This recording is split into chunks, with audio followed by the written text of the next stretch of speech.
I vår fyller Israel 75 år. KKL-JNF har i över 120 år utvecklat det moderna landet Israel. Vi har utfört omfattande miljöarbete, trädplantering, ökenbekämpning, vattenprojekt, infrastruktur för att kunna välkomna judar från hela världen. Arbetet fortsätter. Nu handlar det om att välkomna utsatta judar från bland annat Ukraina och Ryssland. Din gåva skapar förutsättningar för deras utbildning, försörjning och integration. Fira med oss att den 2000-åriga drömmen om Sion har infriats. Fira Israel 75 år genom en jubileumsgåva. Alla som ger 750 kronor eller mer får ett jubileumsdiplom och en pin med Raoul Wallenbergs diplomatväska. Betala via Swish eller bankgiro. Märk din betalning Israel 75 år.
Då har vi landat i Israel.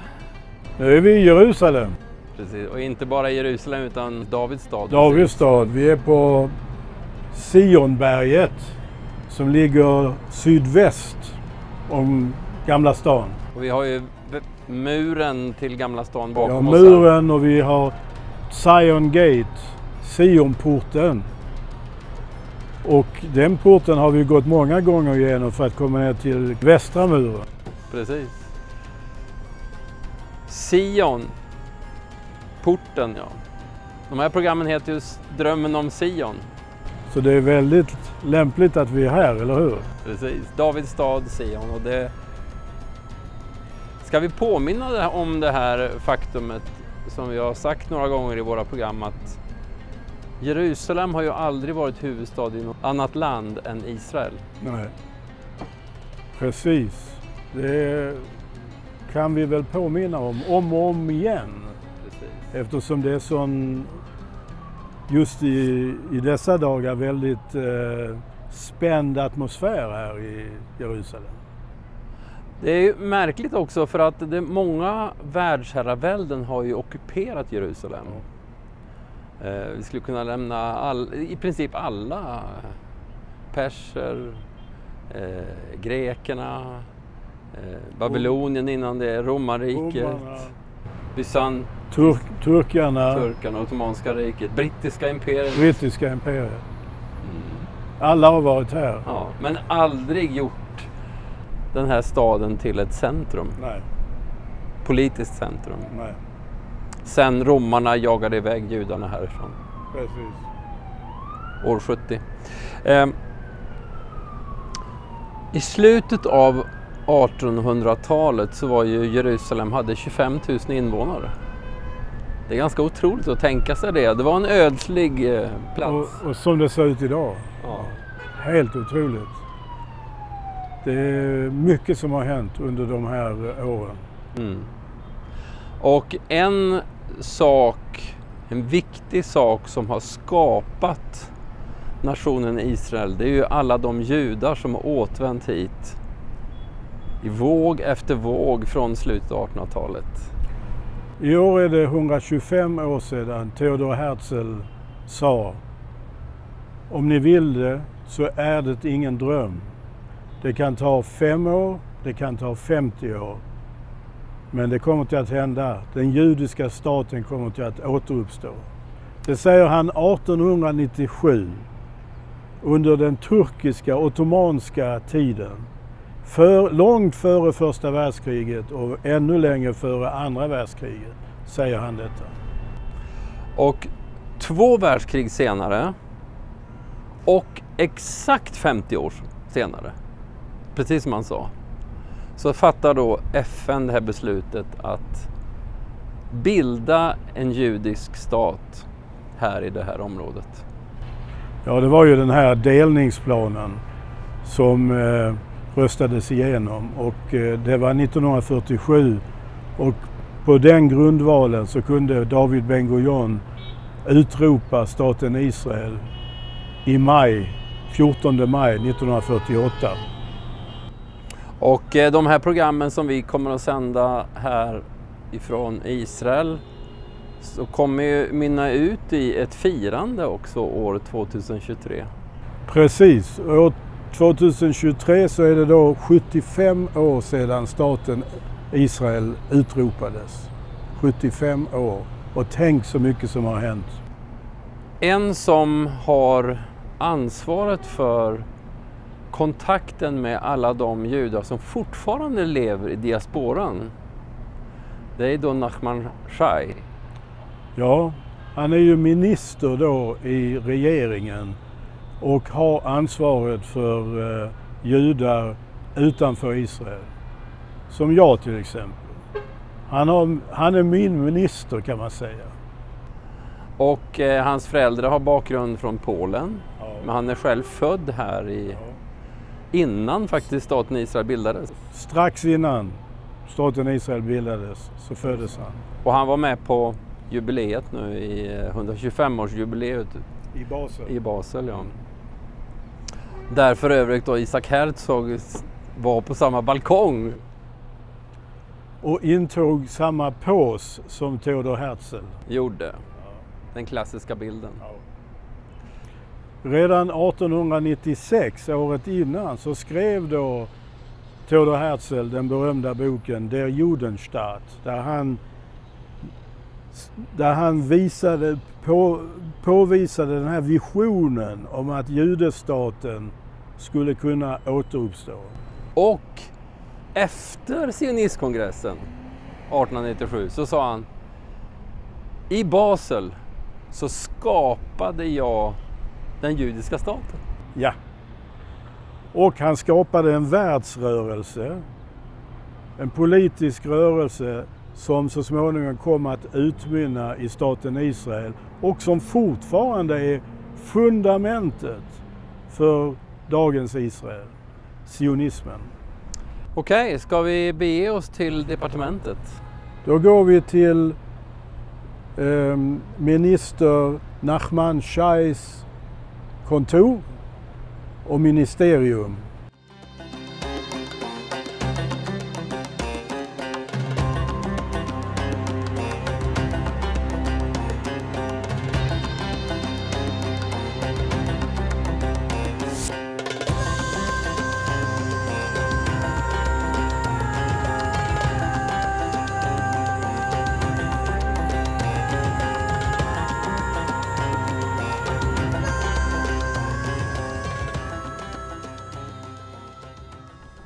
My agenda is 8 million Jews who live out of the country. I'm their minister. I'm their representative in the government, although they did not vote for me, because they are not. Most of them do not vote in Israeli elections. But for over 20 years, this ministry has been existed. And since then, there were a variety of government ministers serving in that position, including Netanyahu and Bennett and others. So it's not the less important one.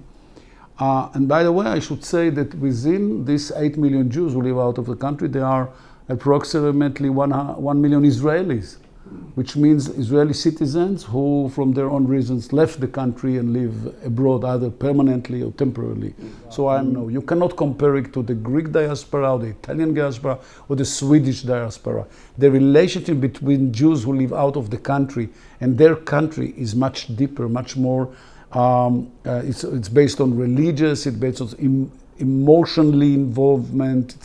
It's really a mix of feelings and opinions and approaches between Jews who live all around the world. So I'm one of them. Yes, I know. Can you comment? Do you know what's happening in Sweden? We are only 20,000 Jews there, you know. I know when I visited Sweden once, if you remember, yes, for a very important international convention dealing with the rise of anti-Semitism in our generation, which is hard to say, following the Holocaust, of course.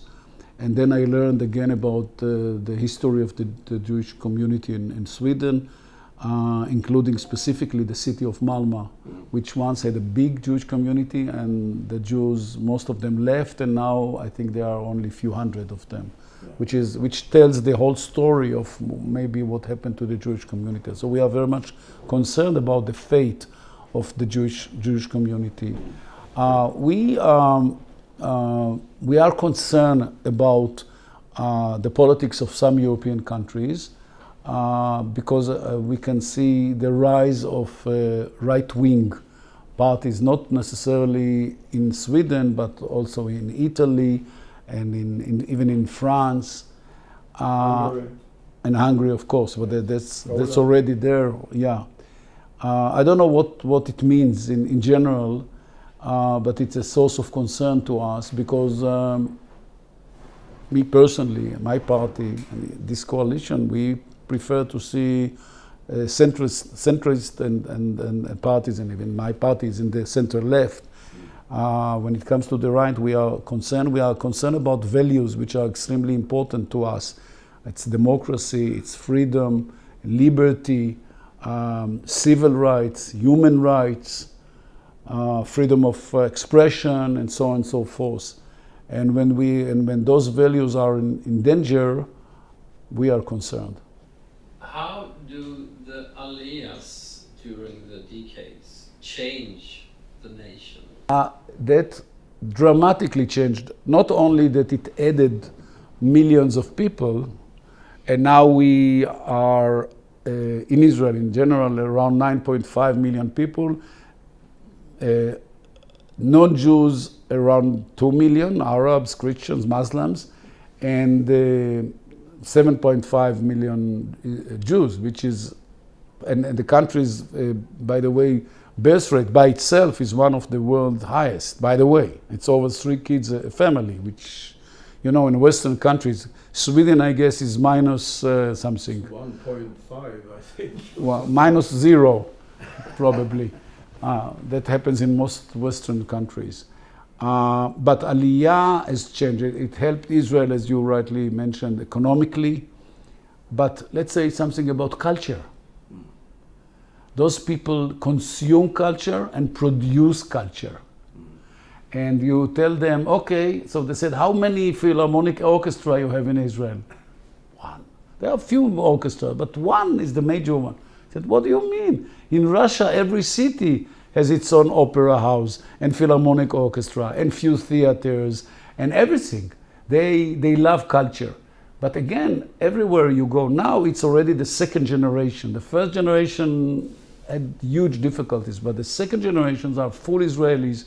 They move around. They speak, many of them speak Russian already because they speak Russian because they learned Russian from their parents. They watch Russian television and so on, but they are fully integrated into the general society. You see them all over, and they are a major factor in helping Israel to become a world leader in high tech, for example. The startup nation. Yeah, it's a startup nation. That's true.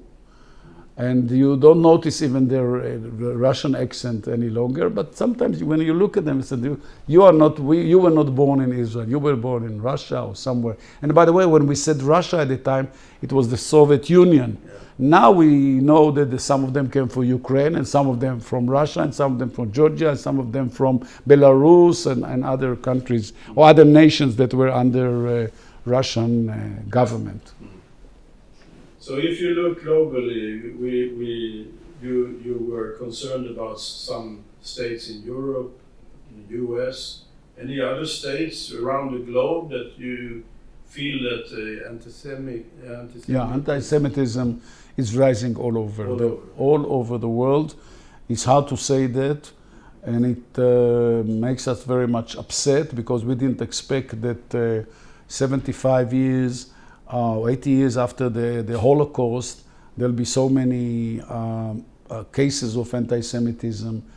First on the virtual arena, and secondly in the real life, in the public sphere. You know, Jews are being attacked, especially when there's a war in Israel.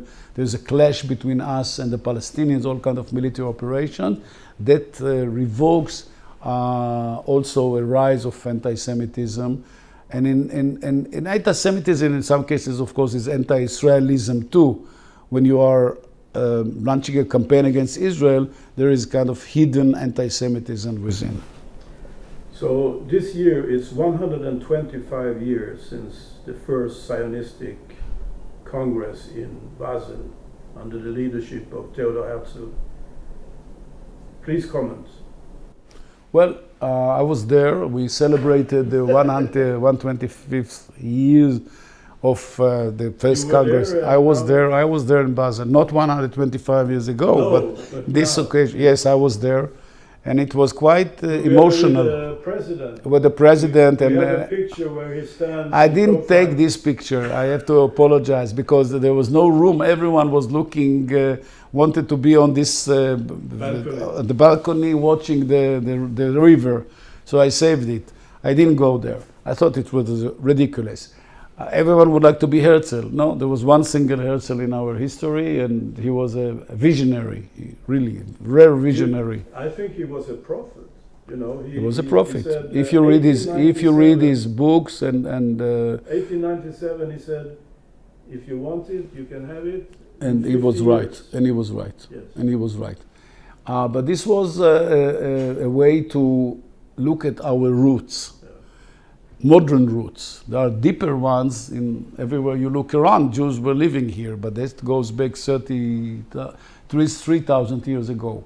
But in the modern era, 19th century, 20th century, Herzl was the prophet. He was the one who was able to bring the Jews from Europe at the beginning together. Then he encouraged an international movement of Jews and non-Jews to mobilize a lot of support. And then also history played into our hands, general history, the geopolitical changes between the Ottoman Empire, the British Empire, and other states and people that joined in and helped Israel to gain independence in 1948, including, of course, the UN. And he did it in only 7 years. Yeah, his life was short, and and also read his books and see how you can compare Israel today to what Herzl wrote 130 years ago. You wouldn't believe it. You wouldn't believe it. You see the similarities. That's true. That's true. I mean, he passed away. His family disappeared, and but the movement started in Basel, and it gained more and more momentum. And also when Jews started to renew the Jewish presence in Palestine in numbers and purchase lands, and those lands were used in order to settle the new Olim, the newcomers, before the states and after the state. There were public lands, and that gives us the room to build the country. So I can't imagine Israel without JNF, without KKL Israel. There's no doubt about that. Most of the Israel don't know the story, but you know that, I do, Ruben knows that as well. Yeah. It's kept secret, but JNF was there. JNF was there all over. The young people, they don't know who planted all these trees.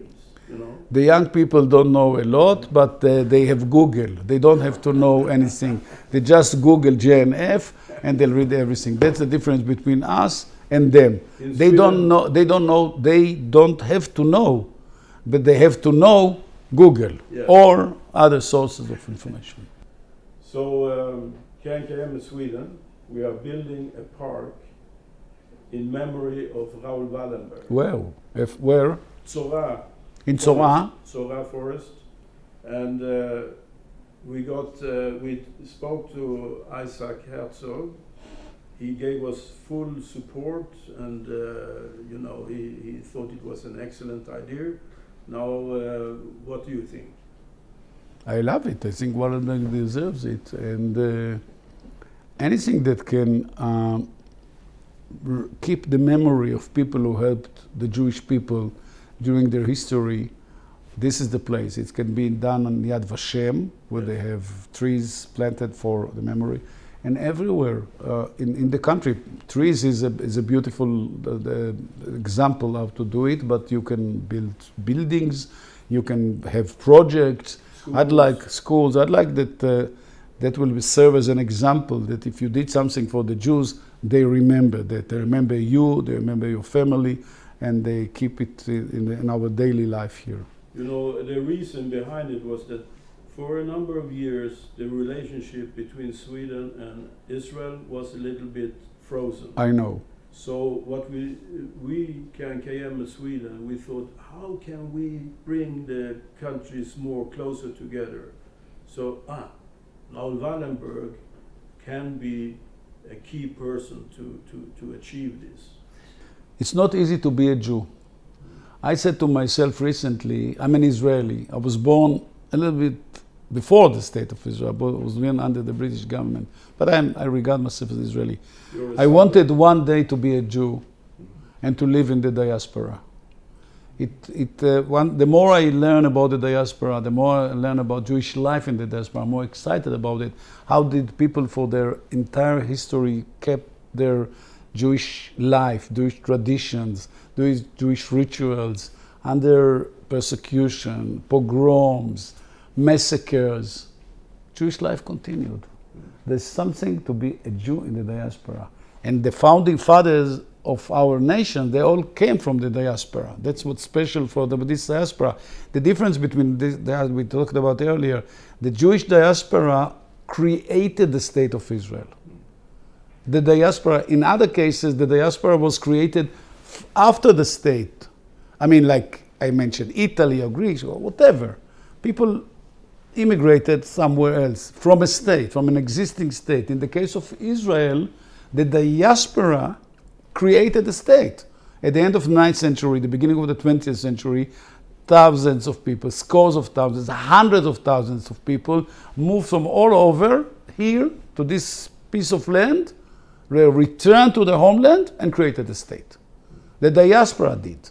And then when the state was founded, more and more Jews decided, or the state helped them, but then we were a state and we could help them to bring them physically to the country, from Arab states and from everywhere.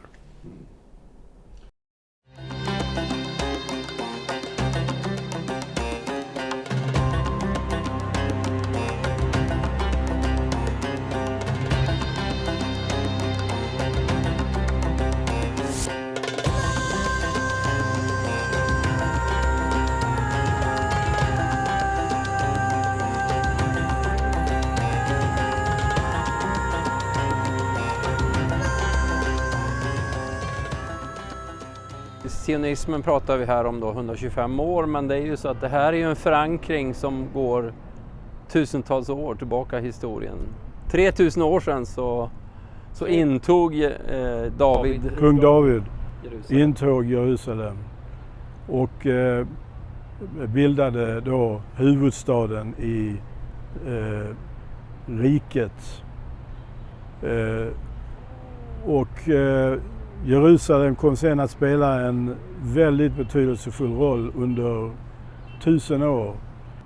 Huvudstad, men politiskt men också religiöst, alltså templets... Absolut. Det första templet byggt av kung Davids son, kung Salomon, som stod ända till babylonierna förstörde det. Och sen återuppbyggdes det när babylonska fångenskapen upphörde och judarna kunde komma tillbaks till landet. Persiska härskaren släppte judarna när de intog nuvarande Irak, alltså Babylonien, så släppte de judarna att komma tillbaks under ledning av Esra och börja uppbyggnaden av tempel nummer 2. Så efter babylonerna så vanhedrar ju sen de grekiska världsherraväldet tempeltjänsten. Och Makaber-upproret räddade liksom situationen, kan man säga. Jehuda HaMakabi och hans söner, Makaberna, lyckades besegra grekerna, återinta templet och återinviga templet. Sen så då, några århundraden senare, så var det romarriket och Titus. Och vad heter helgen som vi firar till minne av Makabernas seger mot grekerna? Den heter Chanukka. Sen då, så under 2000 år, så var det här en ödslig plats, som vi sa. Judarna spreds över världen, och det man talar om diasporan, alltså att judar i förskingringen och att vara flyktingar och så vidare. Men de hade ju hela detta i sin bön och sitt medvetande nästa år i Jerusalem. Absolut. Och det finns böner som bara har att göra med landet Israel, som till exempel nu regnbönen, Tfilat HaGeshem, som ber om regn. Och vi hade ju ett kraftigt oväder igår. När vi kom här. För just den här tiden på året så ska det regna för att nästa års skörd ska bli bra. Så att under 2000 år så var det här en levande relation, även fast inte judarna fick vara här och hindrades att vara, drevs bort härifrån. Det heter i våran gudstjänst Ki mit Sion tetse Torah. Det betyder från Sion ska Toran utgå. Och sen så Ki mit Sion tetse Torah Jerusalem. Alltså och ifrån Jerusalem. Så Sion, Jerusalem, landet, väldigt starkt förknippat med detta.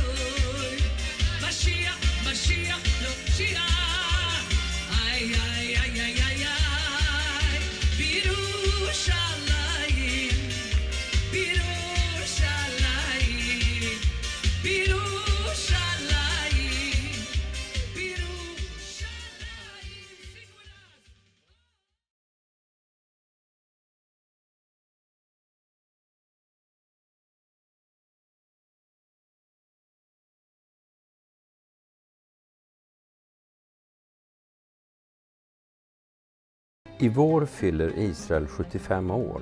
Vi vill fira detta genom att färdigställa Raoul Wallenberg Park utanför Jerusalem. Raoul Wallenberg var en svensk hjälte som på uppdrag av UD räddade tiotusentals judar under andra världskriget. Raoul Wallenberg is an angel. He saved us, come from heaven to save us and go back to I receive my life like I prayed. Vår målsättning är att Sverige ska bli det Israelvänligaste landet i Europa.